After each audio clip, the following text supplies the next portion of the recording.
পবিত্র ঈদ উল আজহা মুসলমানদের অন্যতম বড় ধর্মীয় উৎসব। প্রতি বছর কোরবানির মাধ্যমে ত্যাগের মহিমা প্রকাশ পেলেও সঠিকভাবে বর্জ্য অপসারণ না হলে আনন্দের এই উৎসবই পরিণত হতে পারে জনদুর্ভোগে। বিশেষজ্ঞরা বলছেন, কোরবানির পশুর রক্ত, নারী ভুঁড়ি ও অন্যান্য বর্জ্য যথাযথভাবে পরিষ্কার না করলে পরিবেশ দূষণের পাশাপাশি ছড়িয়ে পড়তে পারে নানা সংক্রামক রোগ।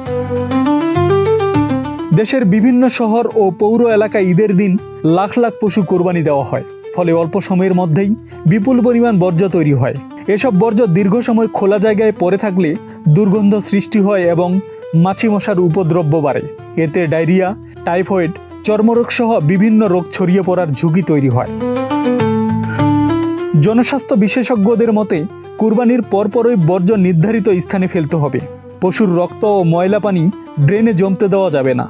বাড়ির আশপাশ পরিষ্কার রাখতে ব্লিচিং পাউডার বা জীবাণুনাশক ব্যবহার করা যেতে পারে। এছাড়া নারী ভুঁড়ি ও উচ্ছিষ্ট খোলা স্থানে না ফেলে মাটিতে পুঁতে ফেলা বা সিটি কর্পোরেশনের নির্ধারিত স্থানে ফেলা উচিত।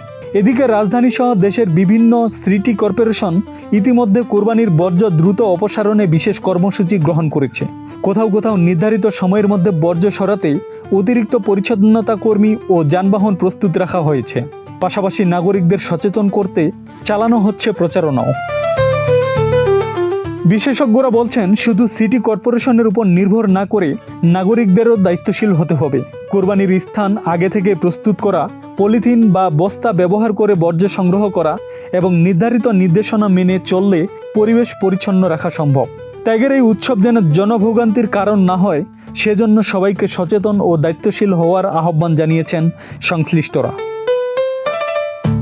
আব্দুস সালাম, প্রজন্ম 24।